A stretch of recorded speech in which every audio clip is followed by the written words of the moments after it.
The day 79, the poet again speaks about escorting the mind to keep the thoughts of bodily pleasures away from the mind and to forsake them. And he continues to say what we are supposed to worship and which form, which helps us to arise to that state. Let us see how poetically it is being expressed.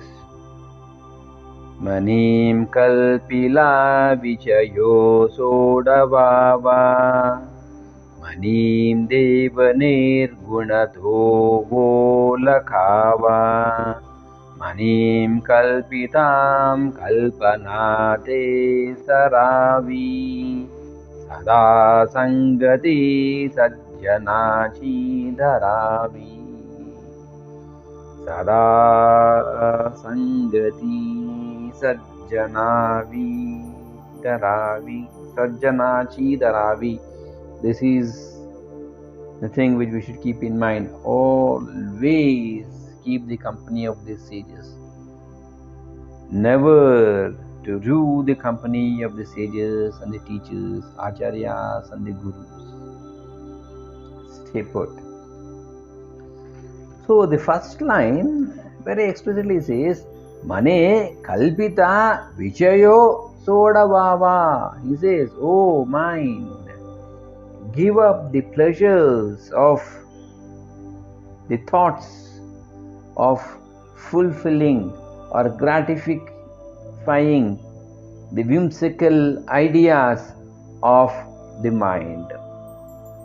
So it is a word of caution not to go by the fancies of the mind. The mind says something, we fall. This reminds me of a small incident. There was a very great sannyasi, a sadhu. The sadhu was daily going up and down for bhiksha. In one particular place, he saw one cart. To make it modern, as the sadhu was going for bhiksha, in front of one house he saw a wonderful EV vehicle. So daily he has been going, he got tempted. Oh.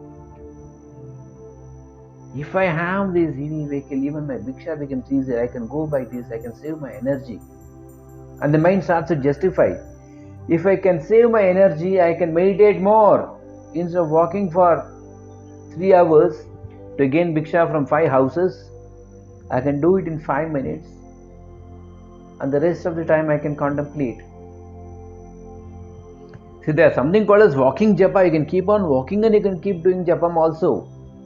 Right? There are people who used to chant Ishavasa Upanishad while walking, and distances were calculated.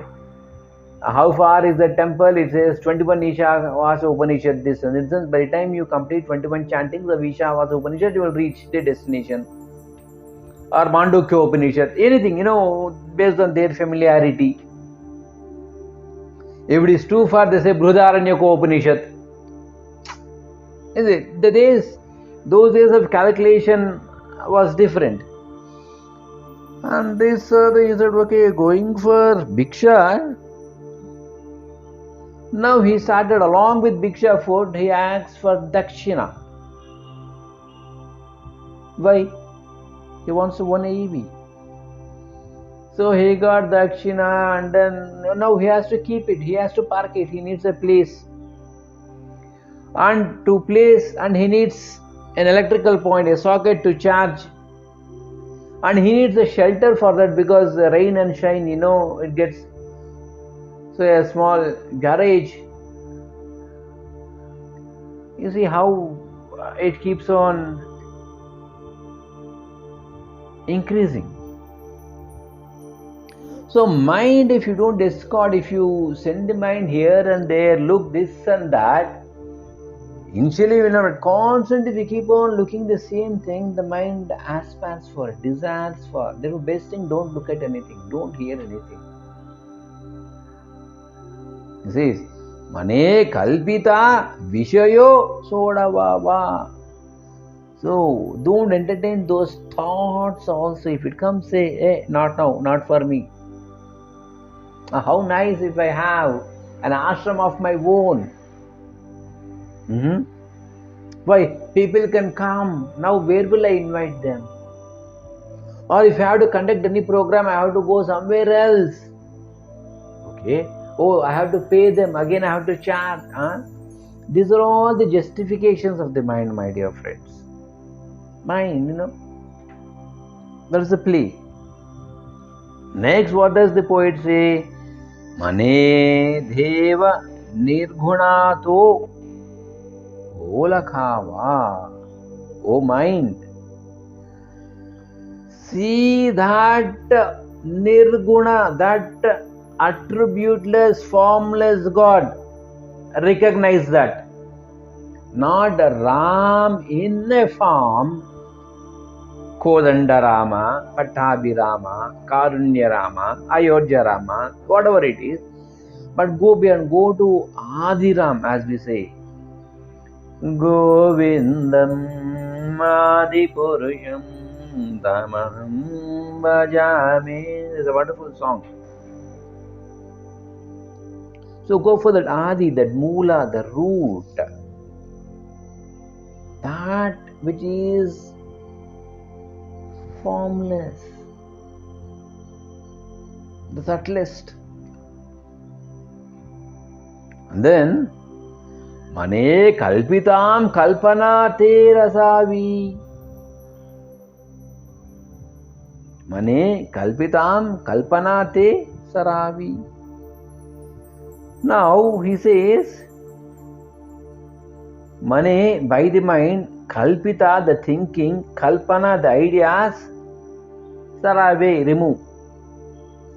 Remove the ideas of cognizing something, bringing a form of the Supreme. He can take any form, my dear friends. He is formless and he is all forms. Such a wonderful person is Adiram. In fact, this morning, I was just glancing through the Valmiki Ramayana. There, you see, when we see about Ramayana, it's a very wonderful verse that I came across. Yes, I will read it once. It says, Rama Nama. Oh, I'm not getting the tune. Rama Nama Narake Sari Kanaka Sipo Kalikala Japaka Jana Prahallada Jimi Pali Dali Surasala. He says, Rama Nama Narake Sari. He says, just by taking the name of Ram, he, the man of lion, here is the metaphor used. Like the man of lion, he protects us. He goes to the example of Prahallada. You know Prahallada's story. Let me not explain. Let me not go to those Dashawataras and Bhagavatas and all those things. As the lion man protected Prahallada, he says, even in Kali, even in this Yuga, just that Nam, Rama Nama alone protects us. Just take that Nam, Sri Ram, Jai Sri Ram.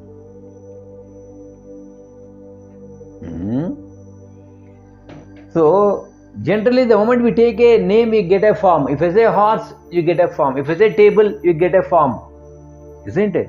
But here go beyond. Say just Ram, without form. Everything is Ram, all pervading. Go there. And with that thought, Sada Sangate Sajjanachi Daravi. Stay in the company of the God, company of the sages, company of the teachers and noble. Or stay in your own company, thinking or taking the name of the Lord. Ram, Ram, Ram. Enough. That is you yourself are the best company. Think.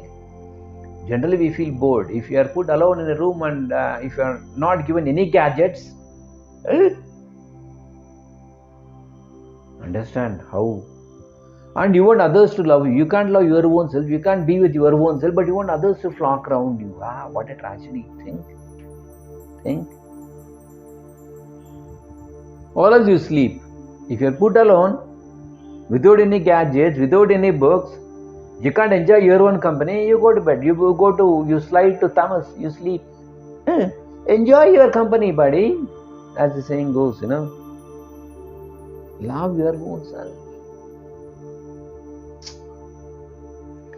So stay put in Ramanam and in that formless state of Sri Ram, which is beyond all attributes, and throw off all the ideas and thinkings and cognizing what you call the shapes or whatever it is, giving a form. Stay in that state till we meet next. Thanks for being with.